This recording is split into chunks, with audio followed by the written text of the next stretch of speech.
Hola a todos, buenas noches. Vamos a comenzar con este directo, directo que hoy estará en parte centrado con algunos de los temas que ya os he comentado, ¿no? Básicamente los riesgos de malversación, de uso inadecuado que se pueden dar con los fondos europeos, los 80.000 millones de euros que vendrán de Europa, y luego, bueno, también un breve comentario sobre el patrimonio ministerial.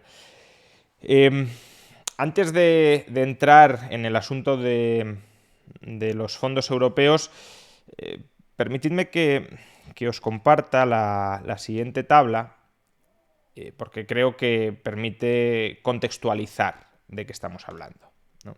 Y es esta tabla. La tabla lo que refleja es la caída en términos de PIB que han experimentado las más importantes economías mundiales a lo largo del año 2020. Y bueno, podéis observar que España está al fondo de la tabla.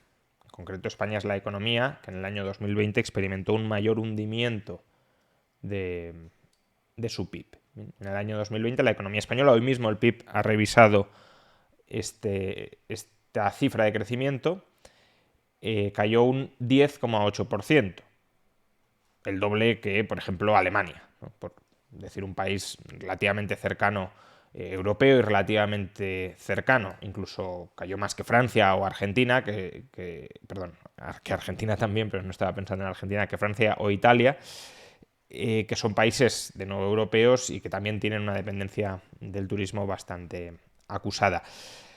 Bueno, esto lo que pone de relieve es la situación complicada en la que se encuentra la economía española y la dependencia que tenemos de estos fondos para intentar lograr bueno, no diría una recuperación rápida porque eso no se va a dar, pero sí al menos un rebote financiado con los fondos de los contribuyentes europeos.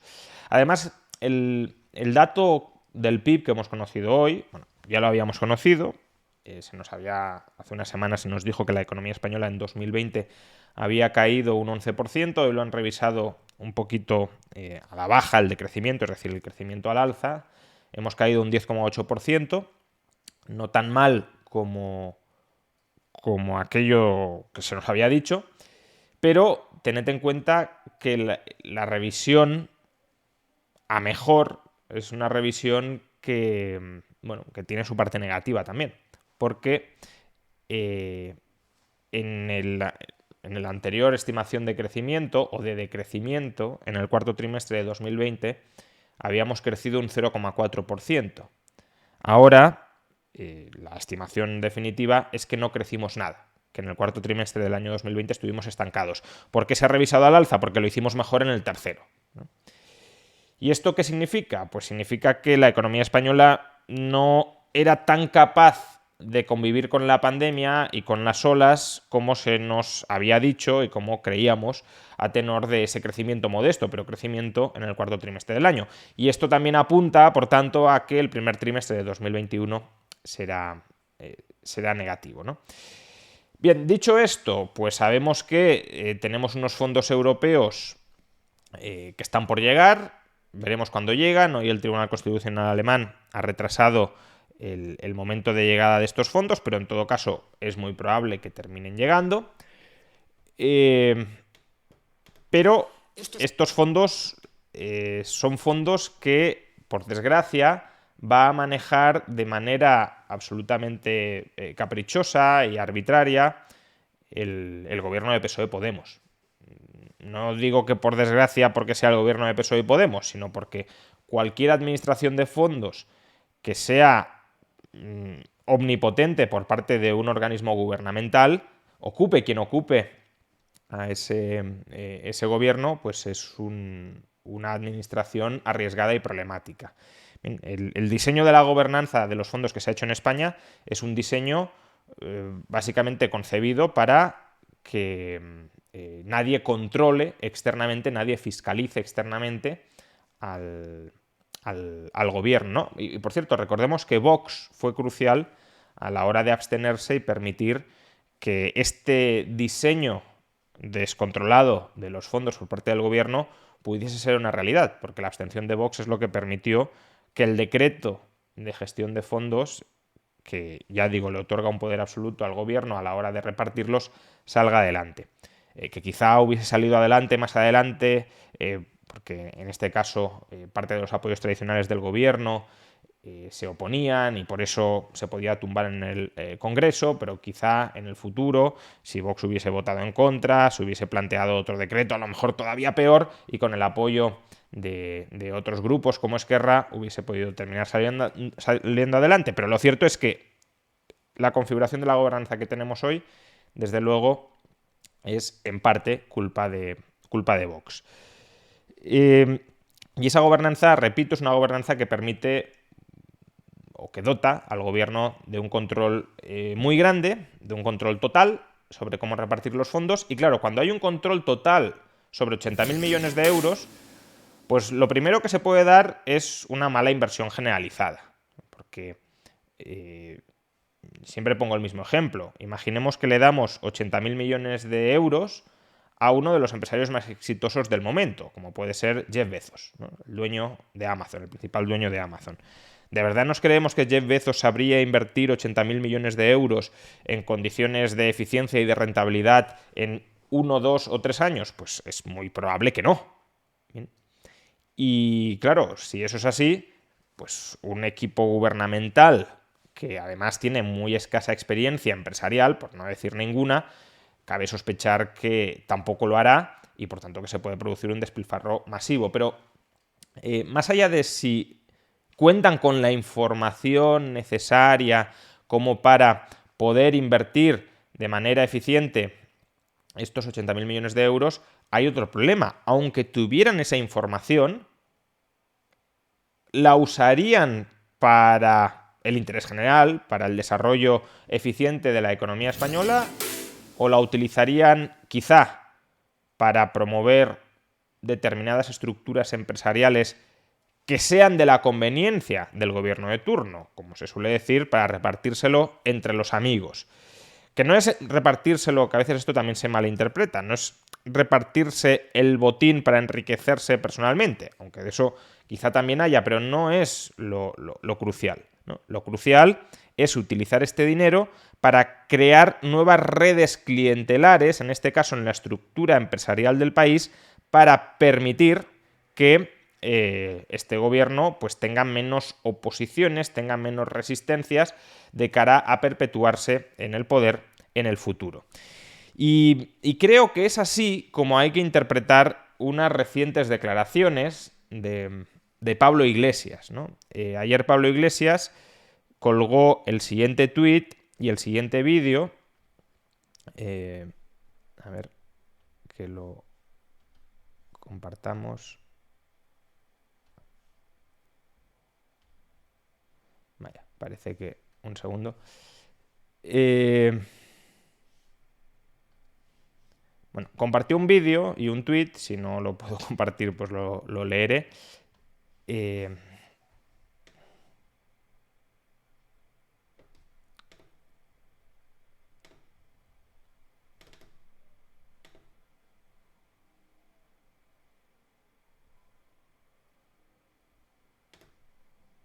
Bueno, no sé por qué ahora no se comparte.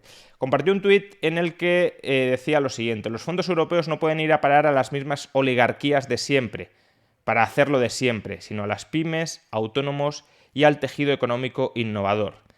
Debemos aprovechar la oportunidad histórica que nos brindan para transformar España en un sentido progresista. Es decir, lo que ahí está diciendo Pablo Iglesias es que hay que utilizar los fondos europeos para transformar la economía española, el tejido productivo español, en un sentido que sea del agrado de el gobierno actual, ¿no? En un sentido progresista, es decir, crear una España progresista, una España ideológicamente afín al gobierno de turno.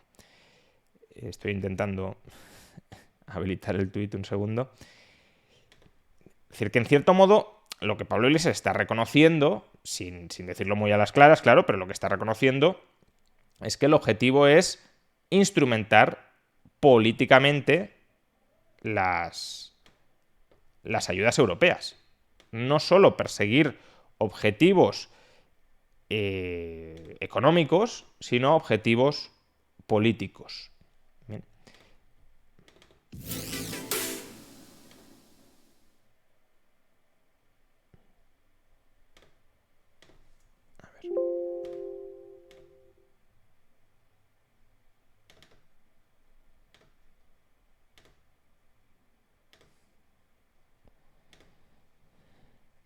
Bien, aquí podéis ver el tuit de Pablo Iglesias y vamos a escuchar el vídeo.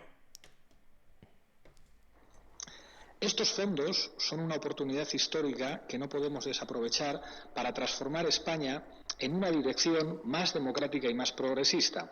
El plan de... Es decir, primero está diciendo, estos fondos son una oportunidad histórica para transformar España y para transformar España en una dirección más democrática. Ya sabemos lo que entiende Podemos por democracia, que es esencialmente que el gobierno en el que ellos están tenga un control prácticamente total sobre la población y sobre las estructuras sociales. Ahora ligaré esto con el discurso que hace ya más de un mes articuló Pablo Iglesias en Salvados, y creo que es relevante vincular este discurso con aquella entrevista, por lo que ahora explicaré, pero sigamos viendo el vídeo. La recuperación va a contar entre sus ejes de actuación con políticas con una gran potencialidad transformadora, como son las que promoverán la transición ecológica de nuestra economía, la digitalización de las empresas y el cambio del modelo productivo, al mismo modo que apostamos por un impulso a la educación y a las políticas activas de empleo. Pero quiero decir algo con mucha claridad. Aprovechar la oportunidad que nos brindan los fondos europeos significa que no pueden ir a parar a los de siempre para hacerlo de siempre. Estos proyectos de inversión no pueden acabar engordando una vez más los beneficios de las mismas oligarquías que siempre han medrado en torno a los planes de inversión cuando se han producido. Esto podría tener perfectísimamente una interpretación liberal, ¿no? Hasta aquí es cierto que hay una casta empresarial en España que vive pegada al presupuesto público y, por tanto, que se quiera restringir el acceso de esa casta al presupuesto público es algo perfectamente compatible con el liberalismo. Ahora, ¿qué dice, qué añade Pablo Iglesias?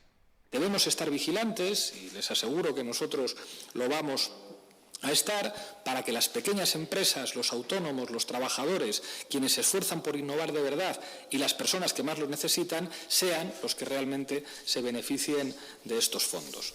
Es decir, que no es que vaya a dejar de haber personas enganchadas al presupuesto, sino que ellos van a ser quienes escojan cuáles de esas personas van a estar enganchadas al presupuesto. Y esta advertencia de Pablo Iglesias, que nosotros seleccionaremos quiénes reciben el dinero y quiénes, por tanto, prosperan al calor de la distribución de estos 80.000 millones de euros, hay que vincularlo, a su vez, con una entrevista que dio ya hace algunos meses en La Vanguardia, donde el titular, y creo que es lo más expresivo que ha dicho Pablo Iglesias al respecto, donde el titular fue el siguiente. A ver, un segundo.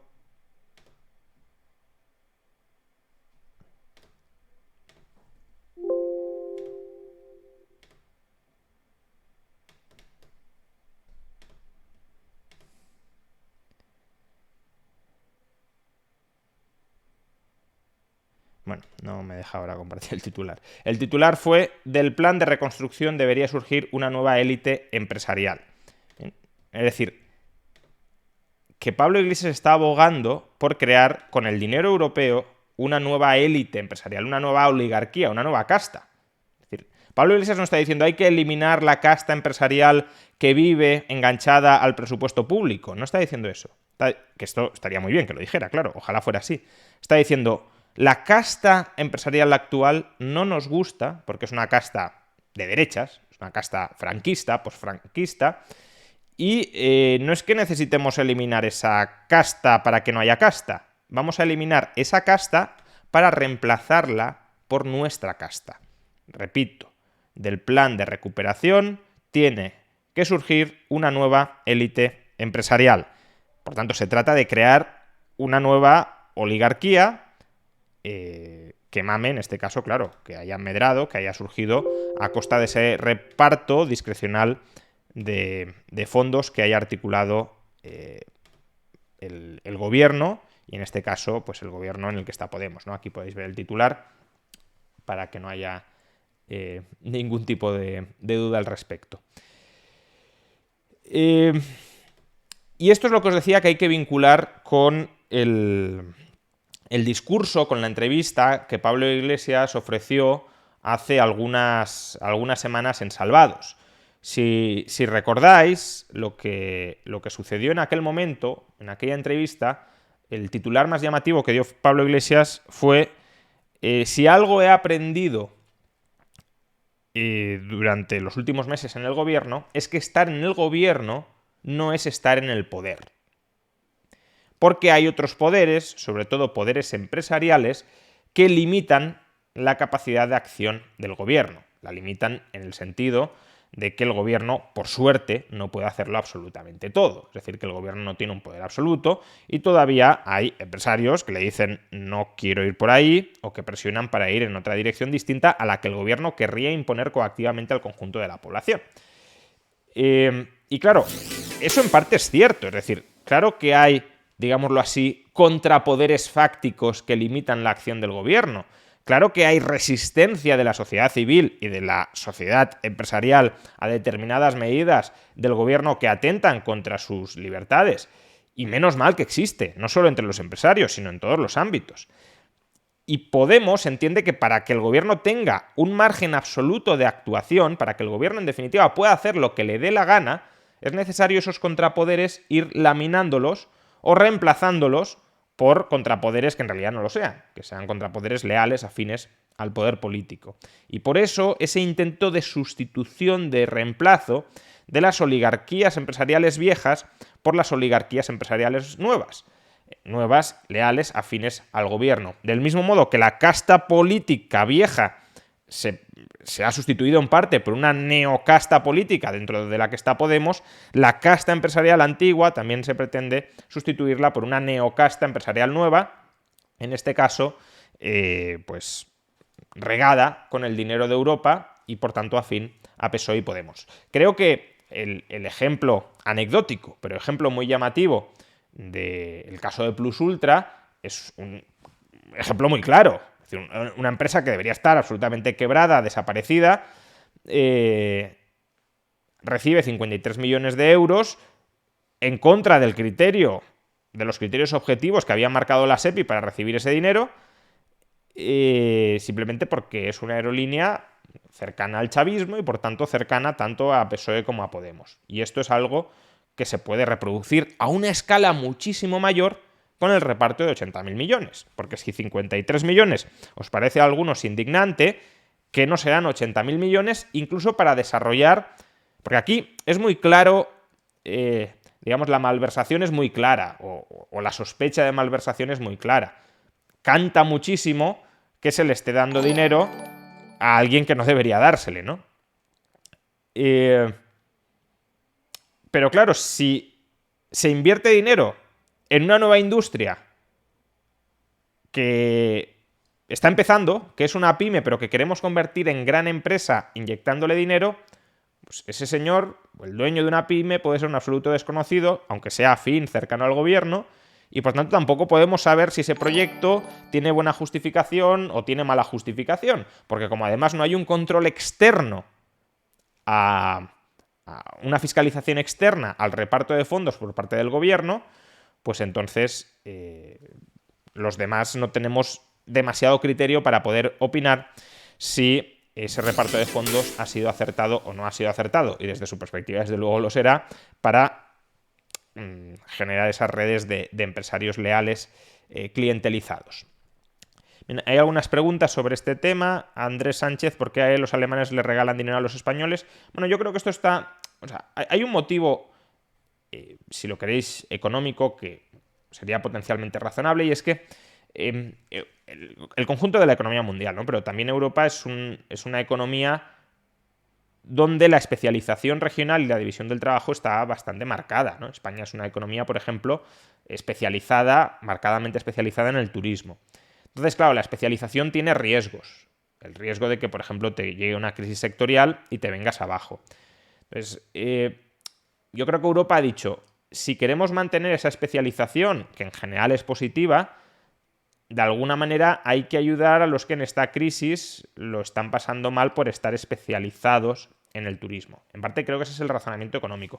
Nos podrá convencer o no, pero que hay un pozo de razonabilidad en ese razonamiento, en ese argumento. Y luego también está el argumento político, que a mí me gusta mucho menos, que todo esto es pues ir comprando la soberanía de los estados-nación para ir construyendo el gran Estado europeo, ¿no? Porque al final aquí se van dando pasitos hacia la centralización política en Europa. Es comprar a golpe de talonario el megastado europeo.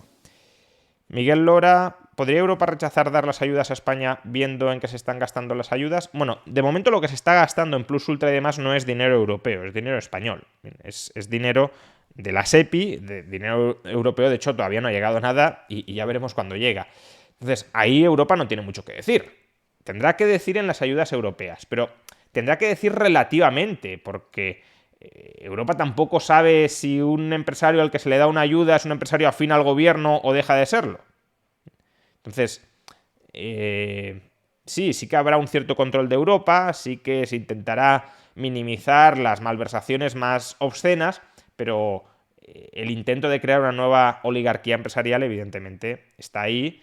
Y por desgracia no creo que ni PSOE ni Podemos, ni si estuviera el PP o Ciudadanos o Vox en el gobierno, es decir, esto no va tanto de identidades políticas cuanto de abuso de un poder demasiado grande que no debería tener nadie, pero en este caso lo tienen PSOE y Podemos por estar en el gobierno, pues no creo que renuncien a instrumentalizar ese poder y esos fondos en su propio beneficio. Sobre todo, insisto, cuando además ya desde el diseño inicial de la gobernanza de los fondos han buscado que no haya controles ni fiscalizaciones a esa labor. Es decir, si yo dijera, no, yo quiero repartir los fondos con el criterio más objetivo, más imparcial y más orientado al interés general posible, yo lo que querría es que muchos ojos estuvieran controlando lo que estoy haciendo. Porque si uno es consciente de que no es omnisciente, de que no tiene un conocimiento total y absoluto, es bueno que otros den su opinión, incluso vinculante. Y el gobierno esto lo ha intentado evitar, y finalmente lo ha evitado, de todas. No ha querido ningún tipo de control. Y si no quieres ser controlado, es porque te quieres descontrolar. Si no, si tú quieres hacerlo todo bien y quieres incluso evitar que te puedas equivocar, pues vas a poner controles externos que tú no domines, ¿no? Muy bien. Entonces, bueno, esto es lo que os quería comentar sobre el reparto de fondos europeos. Otro tema que ha salido hoy y que voy a comentar brevemente porque tampoco es algo tan importante, pero bueno, creo que sí tiene también su lectura política económica, es el tema del patrimonio de los ministros, ¿no? Si los ministros tienen mucho patrimonio, si tienen poco. Bien. A ver que abra la noticia con los datos.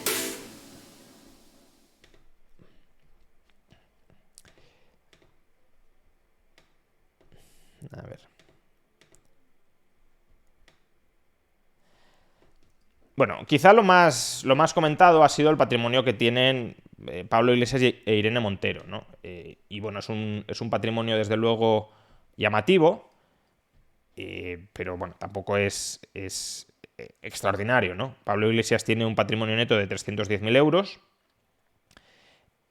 Muchos medios de comunicación, yo creo que aquí haciendo un poco de trampa, están mencionando los activos totales que tiene Pablo Iglesias, que son 540.000, pero claro, no has de contar los activos, sin más, has de contar los activos restando las deudas. Y en deudas pues tiene 230.000 euros, por tanto el activo neto, el valor neto de su propiedad son 310.000 euros.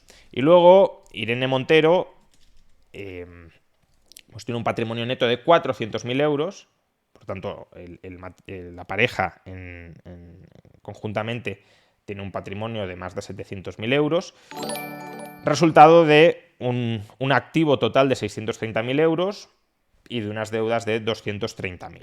Bien. Bueno, es un patrimonio, ya digo, llamativo, que está por encima de la media española en ambos casos, pero tampoco es un patrimonio absolutamente extraordinario. No están, por ejemplo, en el top 1 de los más ricos de España. Ahora bien, sí están, y esto no está de más recordarlo, entre el 5% de las personas más ricas del mundo. Lo digo porque muchas veces escuchamos informes de Intermon Oxfam que nos dicen el 1% más rico o el 10% más rico del planeta controlan casi toda la riqueza y de alguna manera manejan los tentáculos de la economía y de la política mundial. Bueno, pues entre el 5% más rico ya están ellos. Y ellos tienen poder político porque están en el gobierno, pero no diría que tienen un enorme poder económico. Es decir, si ellos no estuviesen en el gobierno, su patrimonio tampoco les daría para manejar ninguna sociedad, ninguna economía, ni ningún país, ni ninguna economía mundial, ¿no? Es decir, no podrían mover los hilos de la economía mundial con ese patrimonio. Luego, bueno, hay cosas un poco más llamativas que no se han comentado. No conozco la causa, por tanto, a lo mejor tiene su explicación, pero me llama la atención que Alberto Garzón tiene un patrimonio neto negativo. Es decir, los activos de Alberto Garzón, 130.000 euros, son inferiores a sus deudas, casi 160.000 euros. No entiendo muy bien quiero decir, no creo que sea algo ni mucho menos para alabar, sino que según cómo se ha llegado a ello sería más bien un motivo de crítica de mala gestión, administración financiera. Es decir, o bien compró la vivienda en un momento de burbuja, o bien se ha consumido parte del valor de los activos que poseía en no pagar deudas, o bien se ha tenido que endeudar extraordinariamente por algo que no conocemos, pero que una persona tenga un patrimonio neto negativo, salvo que haya experimentado una situación que lo justifique, pues no una situación económica muy delicada, ¿no? Por ejemplo, que haya estado desempleado durante mucho tiempo, lo cual no parece que es el caso de Garzón. Pues no es algo que esté demasiado justificado. Y luego quería comentar algo que es casi una cuestión léxica, ¿no? Pero en estos momentos en los que se intenta controlar el lenguaje para controlar las mentes y por tanto controlar las relaciones humanas, creo que no está de más comentarlo, ¿no? Es el caso de Yolanda Díaz, de la ministra de Trabajo. Algún medio de comunicación, concretamente un medio de comunicación en el que colaboro y que es El Confidencial, y creo que en general es un medio de comunicación muy bueno, pero ha publicado un titular que creo que hay que aclarar, ¿no? Que hay que matizar. El titular es Castells el más rico, y efectivamente el ministro Castells es el ministro con más patrimonio, si no recuerdo mal, tiene un patrimonio neto de 1,6 millones de euros. Este sí estaría en el top 1% de la riqueza mundial, entre esa élite que supuestamente mueve los hilos. Perdón, no, mucho más. El patrimonio de Castells es 2,8 millones de patrimonio neto. Y por tanto, sobradamente en el top 1% de la élite económica mundial con más riqueza neta. En parte es comprensible, Castells es el sociólogo más citado del mundo y por tanto, claro, ha sido un académico muy renombrado, con razón o sin ella, no entro porque no es mi campo, pero en todo caso es una referencia de las redes, ¿no? De la sociología de las redes, y claro, tantas citas, tantas ventas, pues generan, sobre todo las ventas de sus libros, generan unas remuneraciones muy considerables. No es algo que haya que consideren ni mucho menos criticable, ¿no? Pero bueno, no estaba diciendo esto. Estaba leyendo el titular del Confidencial: Castells el más rico, Díaz la más austera.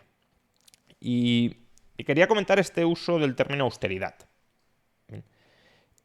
Porque creo que en el titular se ha intentado omitir el término Castells el más rico, Díaz la más pobre, aunque el más pobre sería Garzón, no Díaz, porque ya hemos visto que Garzón tiene un patrimonio neto negativo. Pero bueno, en cualquier caso, se ha intentado evitar el término la más pobre, cuando sería el uso adecuado de la expresión, ¿no?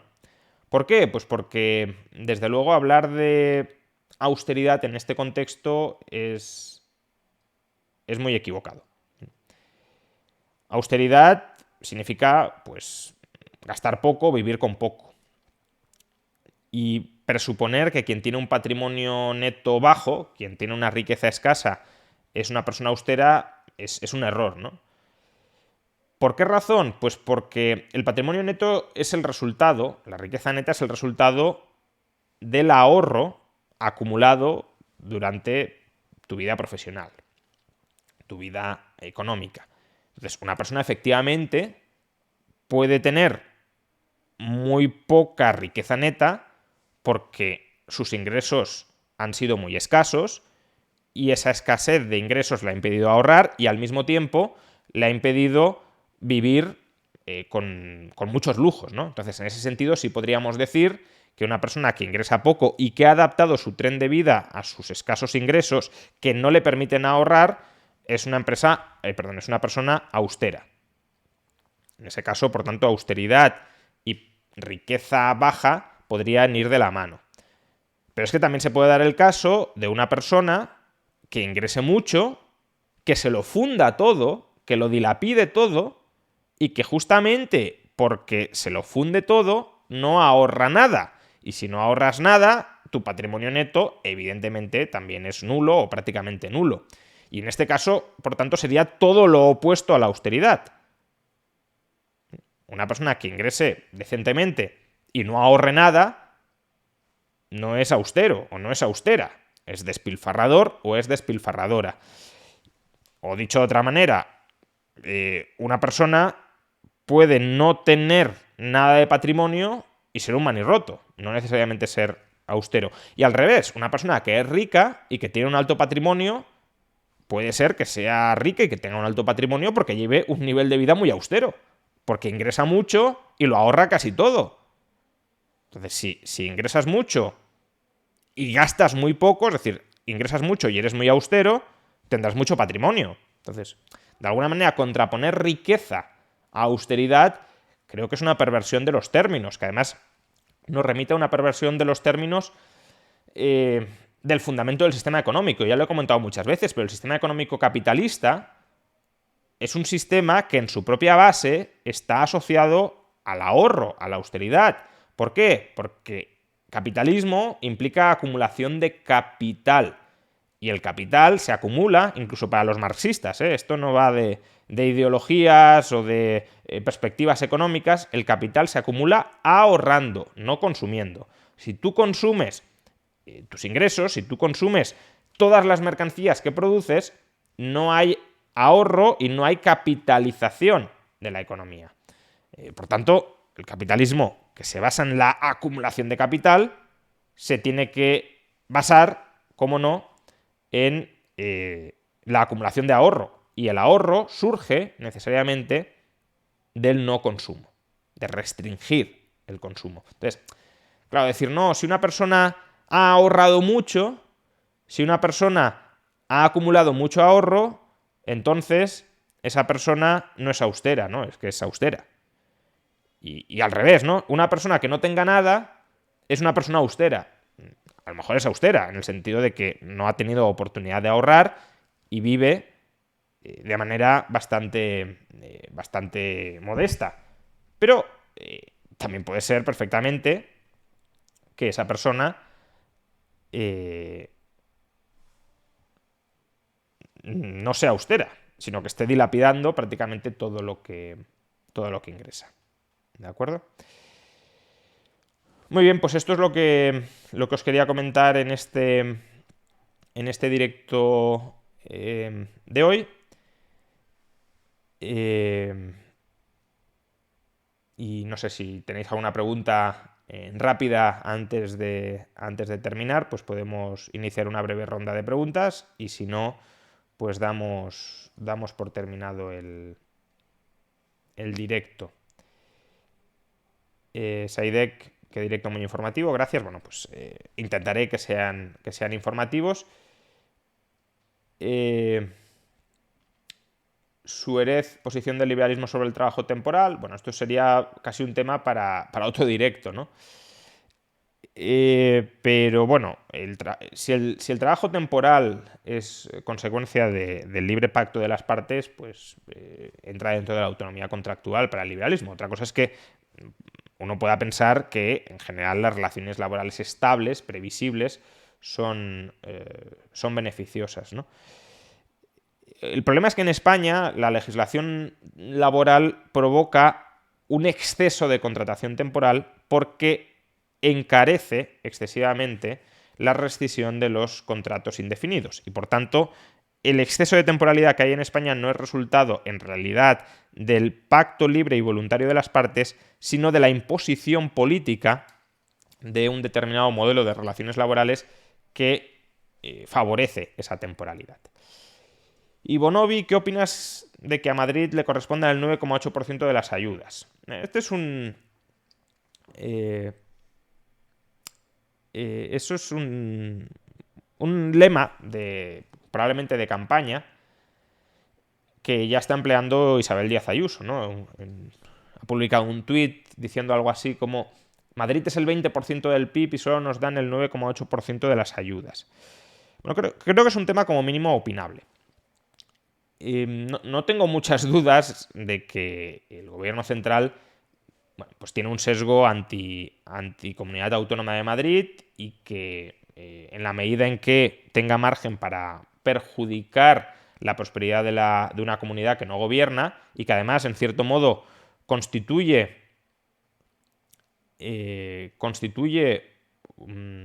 un modelo, tampoco radicalmente distinto, pero sí ligeramente distinto, de gestión política y económica diferente a la que puede proponer el Partido Socialista, pues no tengo muchas dudas de que en la medida en que puedan van a intentar sofocar y van a intentar perjudicar ese modelo económico que en cierta medida le saca los colores. Sin embargo, en el caso de las ayudas, del reparto de ayudas, de las ayudas directas a empresas afectadas por la pandemia, cuidado con esto, porque pensar que las ayudas directas deberían repartirse proporcionalmente entre autonomías creo que es un error. Las ayudas van a parar a las empresas, no a las autonomías. No es dinero que se dé a las autonomías para que éstas lo repartan como les dé la gana. Es un dinero que se da en función del daño que hayan experimentado empresas en determinadas regiones de España como consecuencia de la pandemia. Entonces, si en Madrid ha habido un menor porcentaje de empresas perjudicadas por la pandemia, lo cual en parte puede ser consecuencia de la política que ha adoptado Díaz Ayuso de permitir que la hostelería, por ejemplo, se mantenga abierta y, por tanto, que salga adelante, que no esté en una situación tan catastrófica como en otras zonas de España, pues claro, si hay menos empresas perjudicadas, también recibirán menos ayudas. Entonces, bueno, creo que es algo que en cierto modo ilustra los incentivos perversos que se pueden dar en el mercado político. Porque en este caso, el haber hecho las cosas relativamente bien en cuanto a la gestión económica de la pandemia, como en la Comunidad Autónoma de Madrid, luego lleva a que recibas o a que tu economía reciba menos ayudas que van dirigidas a quienes lo hayan hecho mal o peor. Pero claro, es que no se van a repartir las ayudas a quien no las necesite, si son ayudas. Entonces, bueno, es una cuestión como mínimo, creo, opinable y en la que habría que mostrar algo de prudencia. Sif Ed Rayo, haces muchos directos junto a personajes que comparten nuestra filosofía liberal. ¿Harás directos de debate con personas contrarias como Santiago Armesilla? Sí, tenemos algún debate pendiente. Lo que pasa que ya lo he mencionado otras veces. Es verdad que llevo cierto retraso con esta cuestión, pero bueno, estoy ahora mismo escribiendo un libro contra el capital de Marx y bueno, creo que un debate razonable e interesante con Armesilla es justamente un debate sobre la teoría del valor-trabajo, sobre la plusvalía, etcétera, y para eso prefiero esperar a tener el libro completado, ¿no? Simplemente. ¿Cuál crees que es la tendencia de la cultura económica e ideológica mayoritaria de la población de cara al medio plazo? Bueno, esto dependerá del éxito de la batalla cultural, o sea, de cómo consigamos influir en la batalla cultural que estamos viviendo día a día. No creo que haya un determinismo sobre que necesariamente la sociedad se va a volver más antiliberal, pero se puede volver, claro.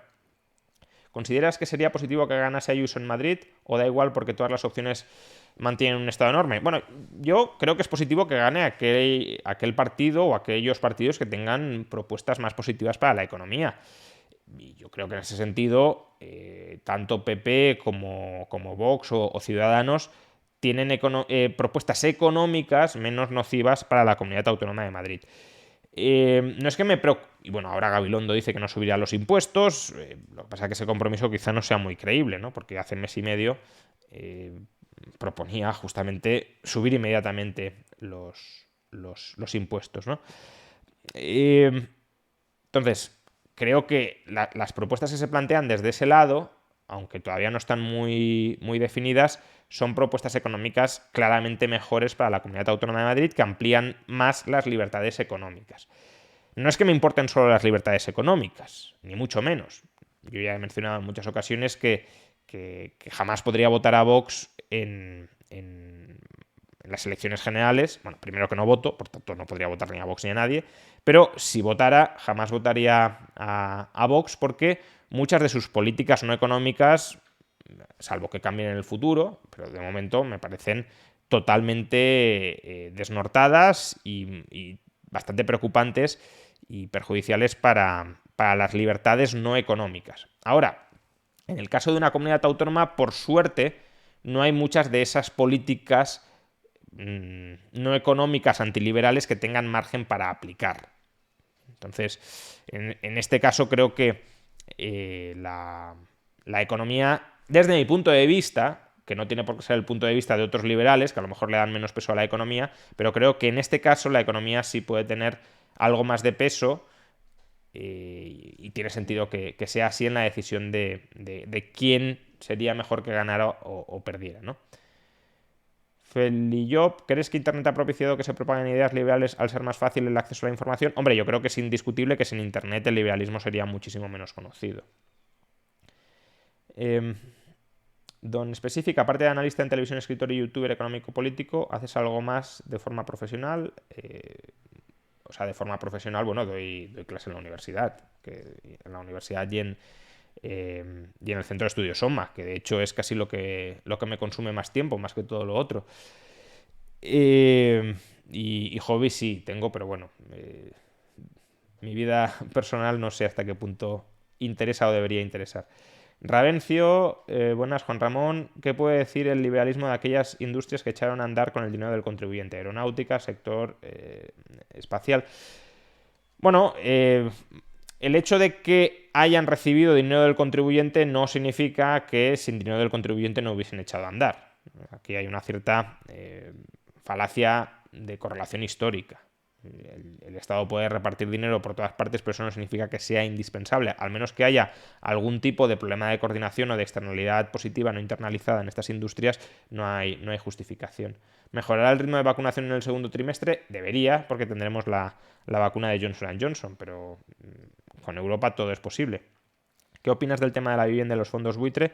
Que los fondos buitre no son el problema, de hecho creo que en parte han sido una solución porque han profesionalizado mucho el mercado del alquiler y han sacado al alquiler muchas viviendas que antes no lo estaban, pero en todo caso, aún dejando de lado los fondos buitre, que no son fondos buitre, eso ya es parte de comprar el lenguaje y la retórica de los enemigos de las SOCIMIs, pero en cualquier caso controlan un porcentaje ridículo de la oferta de alquiler en España y por tanto no pueden ser la causa del problema. Tenemos algún super chat de YouTube. ¿Es China un modelo capitalista? ¿El capitalismo está peleado con el socialismo-comunismo? Yo diría que China es un modelo mercantilista. El mercantilismo es una economía donde la propiedad, donde los medios de producción son propiedad privada, es decir, en ese sentido podríamos calificarla de capitalista, pero donde el Estado controla enormes sectores de la élite empresarial, algo como lo que Pablo Iglesias reivindicaba antes para España, y escoge qué sectores salen adelante, qué sectores no salen adelante, cuáles prosperan, cuáles se hunden. Y además protege a esos sectores de la competencia nacional y extranjera, es decir, de alguna manera planifica la economía, pero sin planificarla de manera extraordinariamente centralizada. Entonces, no es comunismo lo que hay en China, eso está claro, pero tampoco es un capitalismo liberal, ni mucho menos. David Trujillo, teoría monetaria moderna, ¿te parece imposible o riesgoso controlar la inflación con impuestos? No es imposible controlar la inflación con impuestos. De hecho, yo creo que la inflación, en última instancia, sí depende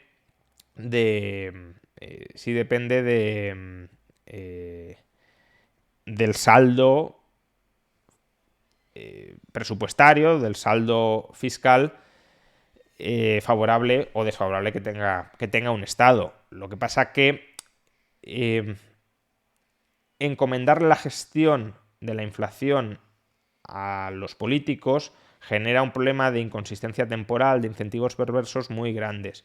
Básicamente porque los políticos se financian más fácilmente cuando todo el mundo cree que no va a haber inflación.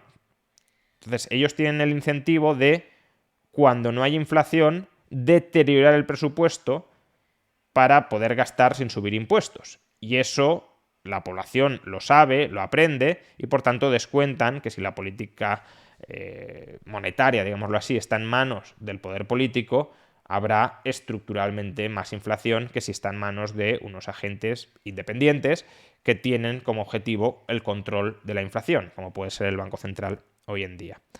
Álvaro Portoles, ¿crees que nos dirigimos hacia unos felices años 20 por la expansión crediticia? Sí, hombre, yo creo que se pueden juntar circunstancias bastante favorables para que en el corto o medio plazo haya un crecimiento económico, si lo queremos, inflacionista, ¿no?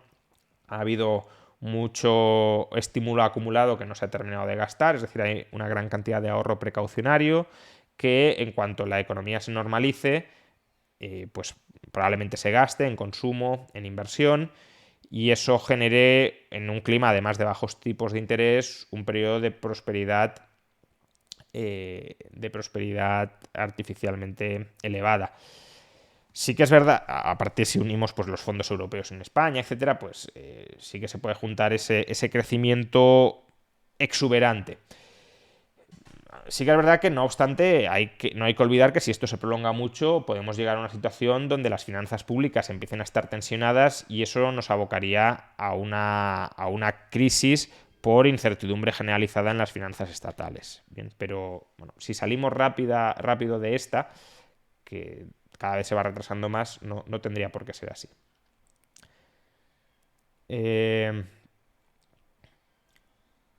A ver, ¿hay alguna pregunta?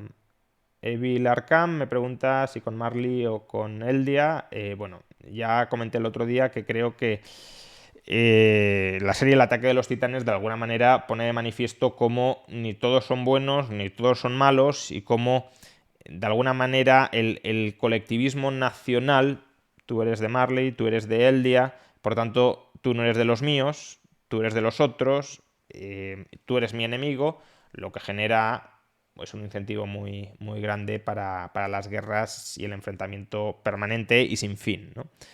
Por eso yo soy cosmopolita, algunos dirían globalista, que no, porque el globalismo defiende un gobierno mundial, yo todo lo contrario, defiendo la descentralización política máxima a nivel idealmente municipal o cantonal y por tanto globalista nada, pero sí soy internacionalista en el sentido de que creo que los derechos son derechos humanos universales y soy antinacionalista en el sentido de que el colectivismo nacionalista lo que promueve es un fraccionamiento de la gran sociedad global, del orden social global, y promueve el enfrentamiento mutuo, ¿no? Bien. Elio Abalde cree que una vez superada la pandemia los estados solventes de Europa seguirán teniendo manga ancha con los que no lo son, no lo creo y espero que no sea así, de hecho, porque si no estaríamos básicamente rapiñando continuamente al norte de Europa y tampoco es positivo para una economía que viva de la rapiña ajena, ¿no? Un parásito al final no es una persona o no es un ente independiente, es un ente totalmente dependiente del huésped y en cuanto el huésped se cansa, pues el parásito no es capaz de sobrevivir. Por tanto, no creo que sea algo provechoso tampoco volvernos parásitos. Miguel Ángel Fuentes, mi hermano está trabajando en un pesquero en Namibia. Me descargo tus vídeos y se los mando en USB para que los pueda ver. Ambos somos Patreon. Gracias por enseñarnos sobre liberalismo y economía. Pues muchísimas gracias por lo que me cuentas. Desde luego es un honor que tengas ese interés y que disfrutes de esta manera, tanto tú como tu hermano, de los vídeos, y me alegro de poder amenizarlos y especialmente también a tu hermano, ¿no?, que está en el pesquero, amenizaros los días con los vídeos.